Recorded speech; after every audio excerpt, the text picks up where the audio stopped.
الحمدللہ رب العالمین والصلاة والسلام علی سید الانبیاء والمرسلین اما بعد فاعوذ باللہ من الشیطان الرجیم بسم اللہ الرحمن الرحیم۔ الحمدللہ الہادی پروگرام میں جہنم کا تذکرہ چل رہا تھا اور پچھلے پروگرام میں سورہ یاسین کی کچھ آیات ذکر کی تھیں جس میں اللہ تبارک و تعالی نے مجرمین کا ذکر فرمایا اور ان جہنم میں دخول کا ان کے بارے میں ذکر کیا گیا۔ اور مقصود دیکھیں ان سے یہی ہے، بار بار آپ کی خدمت میں گزارش کر رہے ہیں کہ ہم ان آیات کو سنیں اور سمجھیں اور اس میں پوشیدہ اللہ تبارک و تعالیٰ کے مقصد کو جانیں۔ اللہ تعالیٰ نے جو کچھ قرآن عظیم میں بیان کیا یقیناً کسی نہ کسی خاص مقصد کے لیے ہے۔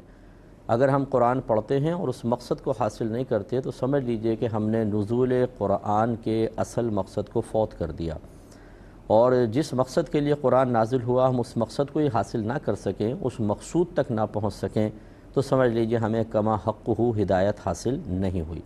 ابھی جو اللہ تعالیٰ قرآن عظیم میں ابتدا میں فرماتا ہے کہ ذالک الکتاب لا ریب فیہ ھدی للمتقین، کہ یہ وہ ذیشان کتاب ہے جس میں شک کی کوئی گنجائش نہیں، یہ متقین کے لیے باعث ہدایت ہے۔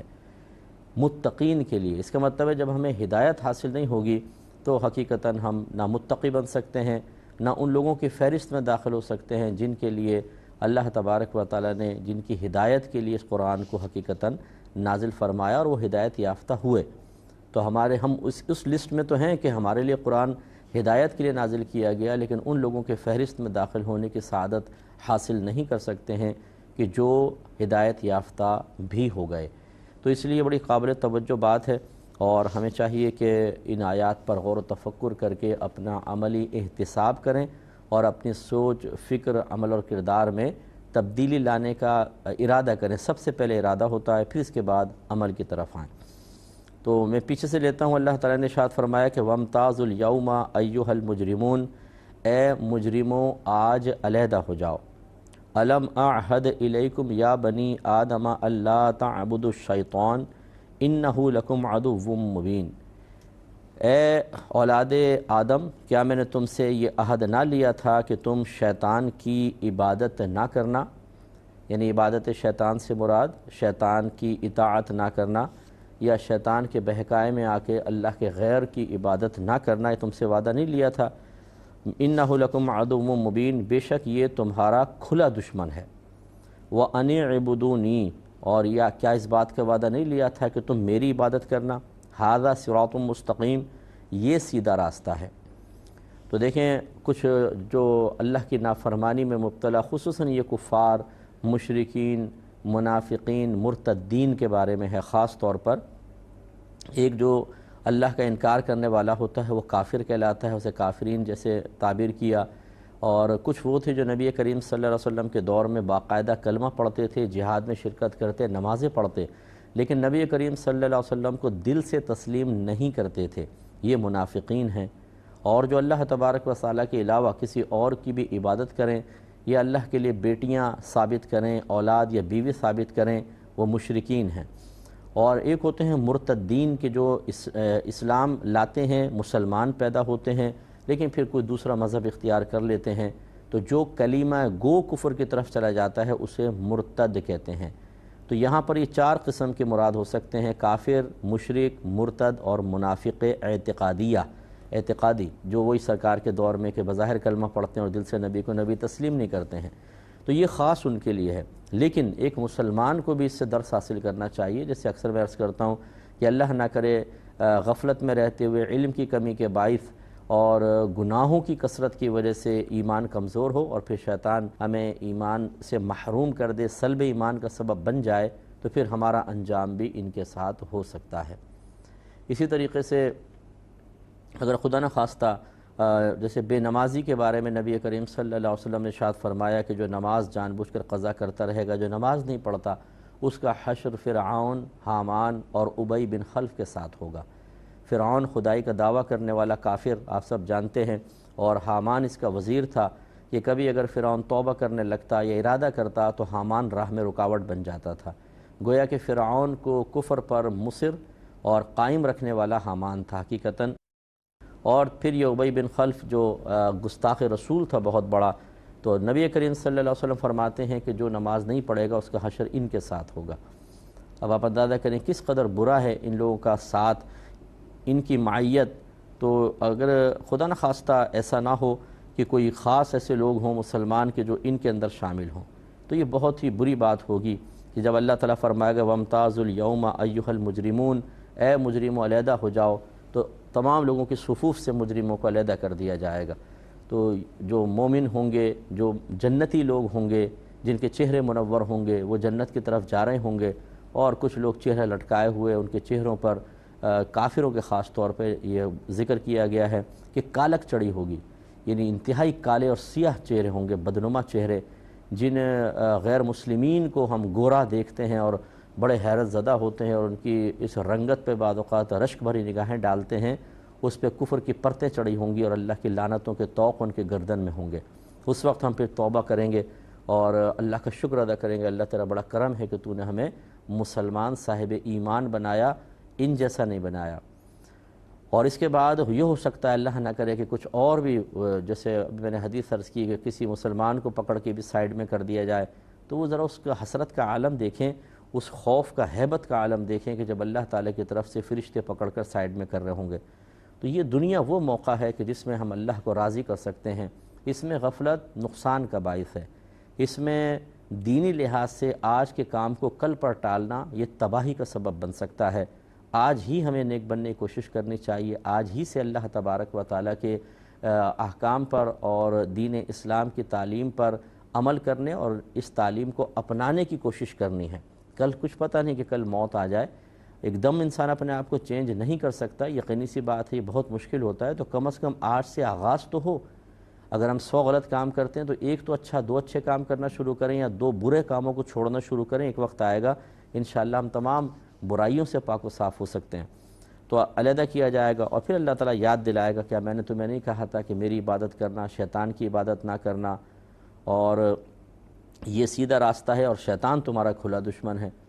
اب یہ کتنی دیکھیں عجیب و غریب بات ہے کہ اگر کوئی ہمارا مخلص ہوتا ہے، قریبی ہوتا ہے، وہ ہمیں کسی خطرے سے آگاہ کرتا ہے تو ہم اس کی بات غور سے سنتے ہیں۔ والد صاحب کیا کہہ رہے ہیں، والدہ، بعض اوقات ہمارے گھر والے سمجھاتے ہیں، دیکھو بیٹا رشتہ داری اپنی جگہ، لیکن فلاں جو تمہارا رشتہ دار ہے نا، اس نے کبھی ہمارے ساتھ اچھا سلوک نہیں کیا اور دشمن ہے۔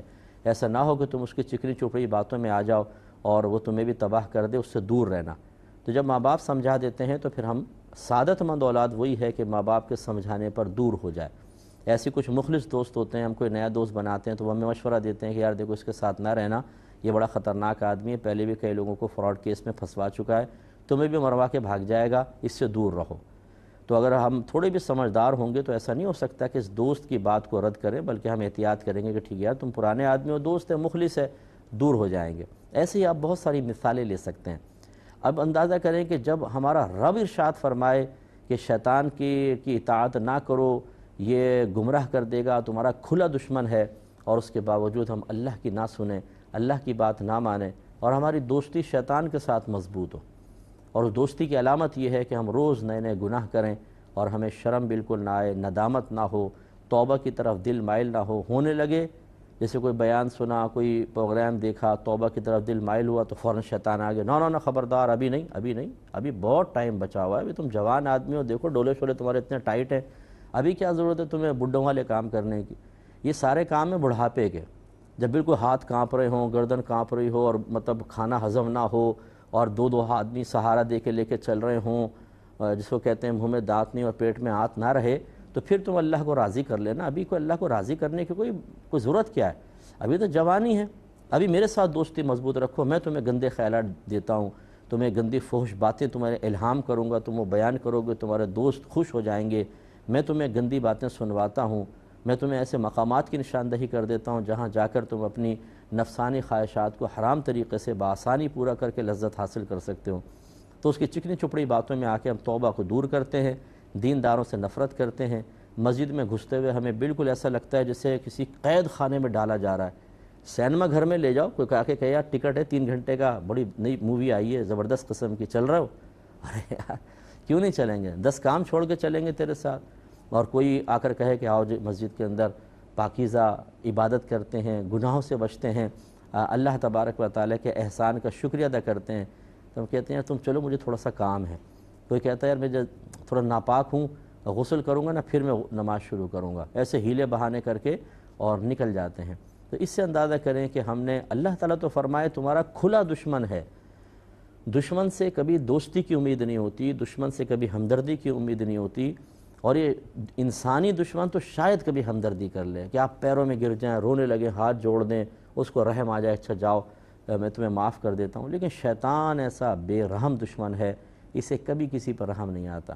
روئیں, چیخیں, چلائیں, چنگھاڑیں, پیروں میں گر جائیں, عاجزی کا اظہار کریں, یہ قہقہے لگائے گا کیونکہ اس نے تو وعدہ کیا ہے. آج بھی انشاءاللہ اگر موقع ملے گا تو ایسی آیات ذکر کریں گے جس میں اس نے چیلنج دیا ہے اللہ تبارک و تعالیٰ کو کہ میں تیرے بندوں کو جہنم میں لے کر جاؤں گا.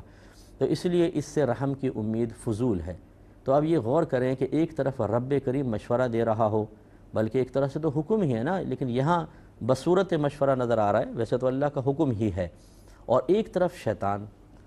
اچھا یہاں ایک طرف سے مراد میری کوئی سمت کا متعین کرنے کا نہیں ہے, تقابل کی وجہ سے میں ایک طرف کہہ رہا ہوں. اللہ تبارک و تعالیٰ وہ جس نے ہمیں پیدا کیا, رزق عطا فرمایا, نعمتیں دے رہا ہے. شیطان وہ جس کا ان میں کوئی دخل نہیں ہے. اللہ تعالیٰ وہ جس نے ہر لذت کو پیدا کیا, یہ وہ جو لذتوں کا مالک اور خالق نہیں ہے, لیکن اس کے باوجود اللہ تبارک و تعالیٰ سے کنارہ کشی اختیار کر کے شیطان سے دوستی مضبوط کرنا کس قدر بری بات ہے. اگر آپ پال پوس کے اپنے بیٹے کو جوان کریں اور وہ ان لوگوں کے ساتھ اٹھے بیٹھے جو آپ کو گالیاں بکتے ہیں, جو آپ کے خلاف سازش کرتے ہیں, جنہوں نے آپ کے کاروبار کو تباہ کیا, جنہوں نے آپ پہ جھوٹے مقدمے بنا کر آپ کو کئی سال تک جیل میں بند رکھا, اور بیٹا ان کے ساتھ بیٹھ کے ہنس رہا ہے, ٹھٹے لگا رہا ہے, چائے پی رہا ہے, گلے میں ہاتھ ڈال رہا ہے, اور ان کے ساتھ وہ گھوم رہا ہے, پھر رہا ہے, بتائیے آپ کی قلبی کیفیت کا عالم کیا ہوگا. اب اللہ تبارک و تعالیٰ تو اثر قبول کرنے سے پاک و صاف ہے. ایسا نہیں کہ ہم شیطان کی بات مانیں تو اللہ کو دکھ اور تکلیف ہو جائے, معاذ اللہ, وہ تو اثر قبول کرنے سے پاک و صاف ہے, لیکن وہ بے نیاز ذات ہے. جب کوئی اللہ کا کہنا نہیں مانتا تو اس کا ازلی فیصلہ ہے کہ پھر انجام اسی قسم کا ہوگا کہ اللہ تبارک و تعالیٰ اگر خدا نخواستہ ناراض ہوا, اللہ نہ کرے کہ اللہ ہم سے ناراض ہو جائے, تو اللہ تعالیٰ ایمان کو سلب فرما لیتا ہے, چھین لیتا ہے. اور کتنے لوگ ایسے ہیں میری نگاہوں کے سامنے کہ جو مسلمان تھے اور پھر دولت اسلام بھی ان سے چھن گئی اور وہ کافر و مرتد ہو گئے, دوسرا مذہب اختیار کر لیا. تو اس لیے ہمیں اللہ کی بے نیازی سے ڈرنا چاہیے, اور جو ہمارے رب کا حکم ہے کہ شیطان تمہارا کھلا دشمن ہے, تو بس دشمن ہے, اور دشمن سے ہمدردی نہیں ہوتی, دشمن سے پیار نہیں ہوتا, دشمن کے سامنے سر نہیں جھکایا جاتا, دشمن کا کہنا نہیں مانا جاتا, دشمن کو راضی کرنے کے لیے عمل نہیں کیا جاتا.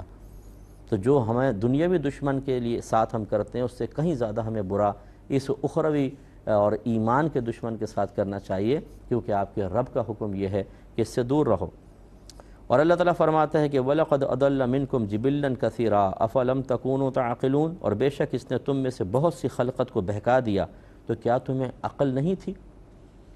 جو بہت ذہین, فتین اور عقل مند بنتے ہیں کہ جی دیکھو میں نے عقل لڑائی, یہ کاروبار کیسا چلا گیا, اور ہم نے عقل لڑائی تو دیکھیں یو کے کا ویزا مل گیا, نیشنلٹی مل گئی وہاں کی, ہم یو ایس سٹیزن بن گئے جی, اور یہ اور وہ, اور مختلف قسم کے امور جس میں حقیقتاً ہمارا کمال تو کچھ بھی نہیں, ہمارے اللہ کی ہی دین ہوتی ہے, لیکن ہم سمجھ نہیں پاتے, اس کو اپنا کمال قرار دیتے ہیں.